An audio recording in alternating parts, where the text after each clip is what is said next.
Debit will grow. UK Finance reckon it's going to grow, I think it's 2% by 2034. It'll grow for a number of reasons. It'll grow not only because it's an established product and most of us are well used to using it and look for it when we get a new bill.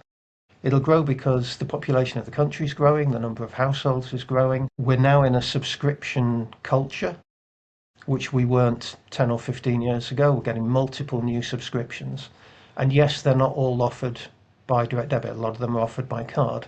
But I'm pleased what you said, Richard, that when you're talking to these people, they're looking at the benefits of direct debit over the benefits of regular card payments. It's got some drawbacks, direct debit, which I think hold it back.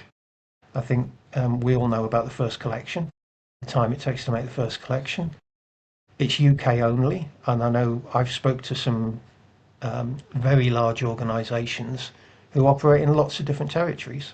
And one of the reasons they didn't use direct debit was they couldn't use it outside the UK. They didn't want a payment method for one particular territory. So it's got some problems, but I think it's there to grow.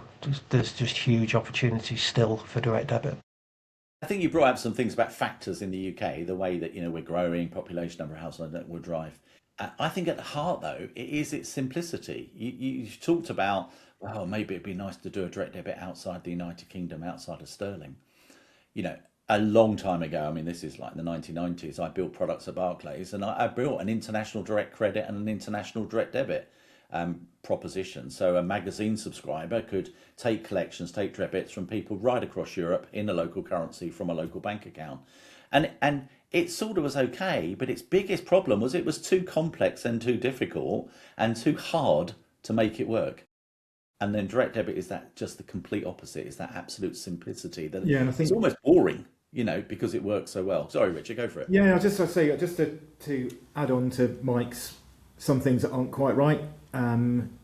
Business to business direct debit, I think, would grow if some attention was made at the scheme level on things like indemnity, and we can talk about this for hours. The unlimited indemnity that's in there at the moment, it doesn't suit business to business, especially when you don't know your customers very well. So for fixed supply chains and for utilities, business, or as a new business without much track record, and your bank don't know you very well in terms of you being prepared to offer you direct debit. So I think looking at how now SEPA Direct Debit has a business to business scheme. I don't know how well that is used, but that's it's an idea, and often businesses would like to look at direct debit as a way to collect bills because it's highly efficient and all those things. But that unlimited indemnity kind of puts them off. It's like I'm giving someone an opportunity to take my profit and earnings away for X number of years. So I think that's it. First payment to account, as you said, Mike. It's painful. It takes a long time, and I think we could get to when something has failed, why it's failed, a lot quicker than today.